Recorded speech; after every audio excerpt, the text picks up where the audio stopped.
Aujourd'hui, nous allons voir les preuves de la primauté de Pierre et du pape chez les pères de l'Église. Depuis les premiers siècles de l'Église, les pères et les conciles ont reconnu la primauté de Pierre et de ses successeurs à Rome. Cette autorité unique, fondée sur les paroles du Christ, a été constamment affirmée comme le fondement de l'unité de l'Église, et cette vérité, elle est attaquée de toutes parts, spécialement des orthodoxes, entre guillemets, et des protestants.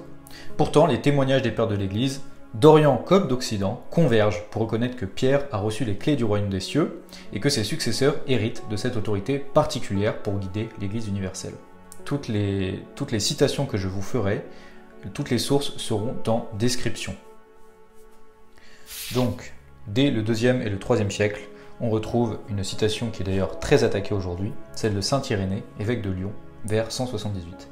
C'est avec cette Église de Rome, en raison de sa plus puissante autorité de fondation, que doit nécessairement s'accorder toute Église, c'est-à-dire les fidèles qui proviennent de partout. Donc là, on voit bien qu'il y a une juridiction universelle. Il affirme que la tradition apostolique a été conservée à Rome, fondée par Pierre et Paul, et que toutes les Églises doivent s'accorder avec elle en raison de sa plus puissante autorité. Et d'ailleurs, ce passage-là, il y a un protestant qui m'a dit que c'était une mauvaise traduction, une traduction soi-disant trafiquée. J'attends toujours les preuves. Voilà. Donc, une autre citation de saint Cyprien, évêque de Carthage, vers 248. C'est à Pierre d'abord, sur qui il a bâti son église, et en qui il a établi et montré l'origine de l'unité, que le Seigneur a conféré le privilège de voir délier ce qu'il aurait délié sur la terre. Cyprien souligne que Pierre est le fondement de l'unité ecclésiale et qu'il a reçu un privilège particulier du Christ lui-même. Dans la Bible, on le voit bien, que lorsque le Christ parle des clés, il n'en parle qu'à Pierre. Le pouvoir de lier et de délier, ça il le donne à Pierre seul et aussi aux apôtres, mais par contre, les clés du royaume des cieux, ça il ne les donne qu'à Pierre et c'est pas anodin. D'accord? Ça veut dire quelque chose. Contrairement à ce que tous les protestants et les orthodoxes disent, souvent ils parlent de primauté d'honneur, mais en soi dans les faits, la primauté d'honneur, elle vaut rien du tout, elle sert à rien. C'est pas pour rien que notre Seigneur, Jésus-Christ, qui est Dieu, je le rappelle, a donné les clés du royaume des cieux à seulement Pierre. Et donc voilà, saint Cyprien nous dit bien que il les a donnés à Pierre pour montrer justement l'origine de l'unité. Alors, les pères au IVe siècle, saint Hilaire de Poitiers nous dit: dans ce nouveau nom donné au prince des apôtres, nous trouvons un présage heureux de la solidité des fondements de l'Église, une pierre digne de cet édifice qui devrait briser et réduire en poudre les lois et les portes de l'enfer. Donc, notre Seigneur Jésus-Christ, il renomme Simon Képhas en araméen, qui signifie pierre, et qui symbolise justement le roc de l'Église. Saint Basile le Grand nous dit: le bienheureux Pierre, celui qui avait été choisi parmi tous les apôtres, le seul de préférence aux autres, qui eût été confirmé et déclaré bienheureux, celui à qui les clés du royaume avaient été confiées. Saint Basile nous dit bien que seul Pierre a reçu les clés du royaume. Et saint Ambroise nous dit: là où est Pierre, là est l'Église. Là où est l'Église n'est pas la mort, mais la vie éternelle. Donc ça, cette phrase, elle a été prononcée par saint Ambroise, qui était au cœur des luttes contre l'hérésie arienne, qui en gros niait la divinité du Christ, pour rappeler que la véritable Église, elle demeure toujours unie à Pierre. Saint Pierre, c'est le centre de l'unité de l'Église. Saint Jean Chrysostome, qui est beaucoup cité par les orthodoxes et les protestants pour justement contrer ça, mais on va voir que il cite de travers Saint Jean Chrysostome. Parce que Saint Jean Chrysostome nous dit que Saint Pierre, qui est comme la bouche de tous les apôtres, le prince et le chef de cette troupe sacrée, et qui témoigne partout tant de zèle pour le Sauveur. D'ailleurs, c'est intéressant de noter que dans la Bible, souvent, celui qui parle le plus au nom des apôtres, c'est toujours Saint Pierre. Et il nous dit que, au moment de la confession de Saint Pierre, sur cette pierre, dit Jésus-Christ, je bâtirai mon église, c'est-à-dire sur cette foi et sur cette confession. En fait, Saint Pierre vient de lui dire, vous êtes le Christ, le Fils du Dieu vivant. Et donc, effectivement, l'église est basée sur cette foi, c'est-à-dire sur le fait que Jésus-Christ est Dieu. Toute la foi catholique est basée sur ça. Mais pas que. Il montre par ses paroles que beaucoup de monde devrait croire un jour en lui. Donc, les protestants et les orthodoxes, ils citent ce passage en disant, mais vous voyez, l'église, elle est bâtie sur la foi de Pierre, la foi qui vient de confesser, sa confession, mais pas sur Pierre. Mais attendez, les textes, ils ont plusieurs significations. Et qu'est-ce que nous dit Saint Jean Chrysostome?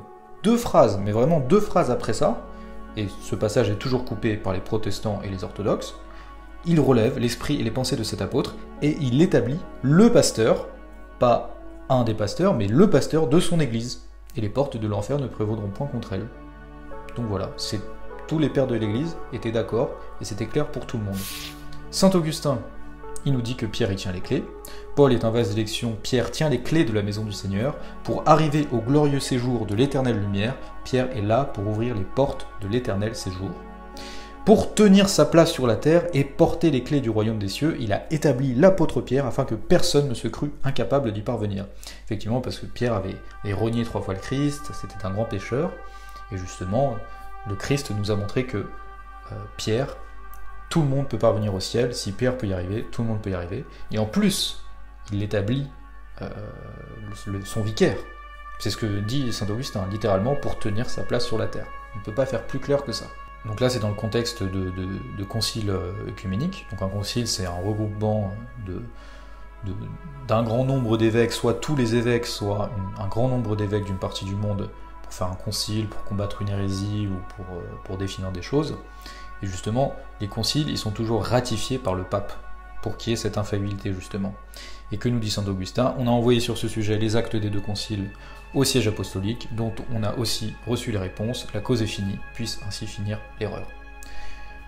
Donc le siège apostolique, je précise, qui parle du pape, ou de l'évêque de Rome, comme vous voulez, il ne parle pas d'un siège d'un patriarche autre, d'accord? Donc, on continue. Saint Jérôme, 347-420, dans sa lettre au pape Damas, saint Jérôme affirme clairement que l'Église est bâtie sur Pierre et que la communion avec le successeur de Pierre est nécessaire pour être en communion avec le Christ. Il déclare « Je communique avec votre béatitude, c'est-à-dire avec la chair de Pierre ». Donc déjà, il reconnaît le pape comme successeur de saint Pierre, et ensuite il dit « Je sais que l'Église est bâtie sur cette pierre. Quiconque mange l'agneau hors de cette maison est un profane. » Donc là, est-ce qu'on peut faire plus clair? Et ça n'a pas été dit des autres patriarches. Ça, c'est uniquement pour le pape. J'ai cru devoir consulter la chair de Pierre. Quiconque ne se trouvera point dans cette arche de Noé périra lors du déluge. La figure, justement, de l'arche de Noé dans l'Ancien Testament, c'est le symbole de l'Église catholique, justement, qui est une. Et si on n'est pas dedans, on ne peut pas se sauver. Il n'y a pas de salut hors de l'Église catholique. Quiconque n'amasse pas avec vous, disciple. Donc toutes ces citations, vous les trouverez en description. J'ai mis les sources, j'ai mis les textes complets, je ne vous donne pas toutes les citations en entier parce que ça serait trop long sinon. Mais voilà, tout est dit, tout est très clair. On a aussi des citations de conciles, donc le concile de Chalcédoine en 451. Toi-même tu l'as gardé, en parlant de la foi, comme une chaîne d'or qui vient jusqu'à nous en étant pour tous l'interprète de la voix du bienheureux Pierre. Donc ça c'est une lettre du concile qui s'adresse au pape. Et le pape Innocent Ier répond « Toute décision prises dans les pays les plus éloignés ne doivent pas être considérées comme définitives afin qu'elles soient portées à la connaissance de ce siège. » Peut-on faire plus clair? Non. Concile d'Éphèse, forcé par les canons et conformément à la lettre de notre très saint Père et coopérateur célestin évêque romain, nous avons prononcé cet affligeant arrêt contre Nestorius. Et au concile de Carthage et de Milève, nous avons cru devoir porter cet acte à la connaissance de votre charité, afin que vous confirmiez par l'autorité du siège apostolique les décisions de notre médiocrité. Là, une forme d'humilité des pères du concile. Saint Cyril, patriarche d'Alexandrie vers 412. Saint Cyril était un grand défenseur de la foi, notamment contre Nestorius. Et c'est justement, il était un des grands proclamateurs de Marie Théotokos, c'est-à-dire Théotokos, ça veut tout simplement dire mère de Dieu. Donc, l'Église apostolique, en parlant de Rome, elle est placée au-dessus de tous les évêques. Elle demeure pure de toutes les séductions des hérétiques. Seule elle règne, appuyée sur des fondements inébranlables. Donc Saint Cyril d'Alexandrie, en commentant le passage de Saint Matthieu, chapitre 16, verset 9, « Je te donnerai les clés du royaume des cieux », il affirme que l'Église apostolique, fondée sur l'autorité de Pierre, demeure pure de toutes les séductions et de tous les artifices des hérétiques.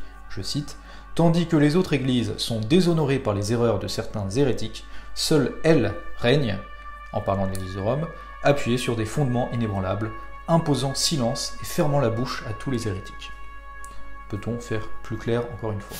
La conclusion, c'est une tradition constante, fondation apostolique. Pierre, il est établi comme chef des apôtres par le Christ lui-même. Aller contre ça, c'est aller contre la volonté de notre Seigneur Jésus-Christ. Moi, je ne comprends pas pourquoi les protestants et les orthodoxes, ils combattent, mais de toute leur âme, vraiment, et quitte à parfois à mentir et à faire des sophismes, ça, alors que c'est la volonté de notre Seigneur. Et quand on lit la Bible, et quand on lit la tradition, ce que disent les pères, c'est clair, c'est net, et en plus c'est même logique. Mais ça, je vais en parler juste après. Donc succession ininterrompue, on peut remonter, il y a eu environ 260 papes, donc on peut remonter la succession apostolique de Saint-Pierre jusqu'au pape, jusqu'au dernier pape. C'est le centre de l'unité, hein, les pères l'ont tous dit, le centre de l'unité c'est la chair de Pierre, et il y a une autorité doctrinale, donc c'est la chair de Pierre qui confirme les décisions des conciliaires, c'est-à-dire des conciles œcuméniques, et la résolution des controverses. Donc, les témoignages des pères de l'Église et des conciles de l'Orient comme de l'Occident attestent d'une tradition constante, reconnaissant la primauté de Pierre et de ses successeurs. Cette primauté n'est pas une simple primauté d'honneur, qui ne veut en fait rien dire du tout. Ça, ils en parlent tout le temps, la primauté d'honneur. Mais c'est pas du tout ce que le Christ a voulu. Pas du tout. Parce que la primauté d'honneur, en fait, ça veut rien dire du tout. Hein. Mais une véritable autorité de gouvernement et d'enseignement fondée sur les paroles du Christ et reconnue par l'Église universelle dès les premiers siècles. Et en fait, c'est logique qu'il en soit ainsi. Parce que l'Église, c'est une monarchie. Il est d'une logique claire, si l'on médite sincèrement avec droiture d'intention, qu'un seul chef visible devait être établi sur l'Église de Dieu. Le Christ, qui n'est ni auteur de confusion ni de division, ne pouvait laisser ses brebis se disperser en 1000 directions, livrées à la cacophonie des opinions privées. Il a fondé une Église, une, non pas un essaim d'assemblées contradictoires. Et à cette Église, il a donné un roc, un homme, Pierre, auquel il confie les clés. Donc là, bon, chez les protestants, c'est assez évident qu'il y a des centaines, des milliers de dénominations protestantes qui se contredisent les unes des autres sur des trucs hyper importants comme l'importance du baptême, ou le salut, la foi, le libre arbitre, etc., des trucs qui sont fondamentaux. Mais même chez les orthodoxes, qui soi-disant sont unis, c'est complètement faux, parce que selon l'église orthodoxe de Russie ou de Arménie ou je sais pas quoi, parfois ils acceptent le divorce, parfois ils l'acceptent pas, parfois ils acceptent 2 divorces, parfois ils acceptent 3 divorces. Alors que bon, hein, dans les nouveaux évangiles, c'est très clair que notre Seigneur Jésus-Christ affirme l'indissolubilité du mariage. Mais bon, ça c'est un autre sujet pour une autre vidéo. Il a donné un roc, un homme, Pierre, auquel il confie des clés, signe explicite d'autorité suprême. Hein, les clés, elles sont confiées que à Pierre, car on ne donne pas les clés de la maison à tous, mais à celui qui garde, ouvre et ferme. La logique de la papauté découle ainsi de la nature même de l'unité de l'Église. Si le corps du Christ est un, alors il lui faut une tête visible, ici-bas. D'ailleurs, saint Paul nous parle toujours du corps du Christ. Et un corps, ça a une tête. Et évidemment, la tête du corps du Christ, c'est le Christ, mais c'est une tête invisible. Le Christ, il n'est pas visible sur la terre. Et il a voulu nous donner justement une tête visible pour qu'on puisse régler les controverses et régler les débats. Donc, pour que tous puissent s'unir, non dans le chaos, mais dans une foi gardée dans sa pureté. Protestants et orthodoxes, en rejetant ce principe, se condamnent à la fragmentation ou à l'orgueil d'une autocéphalie sans garde-fou. Mais où est donc l'unité du troupeau, sinon là où demeure Pierre? Là où est Pierre, là est l'Église, saint Ambroise. Refuser Pierre, c'est refuser celui qui l'a établi. Voilà, je vous laisse sur cette fin de vidéo, que Dieu vous bénisse.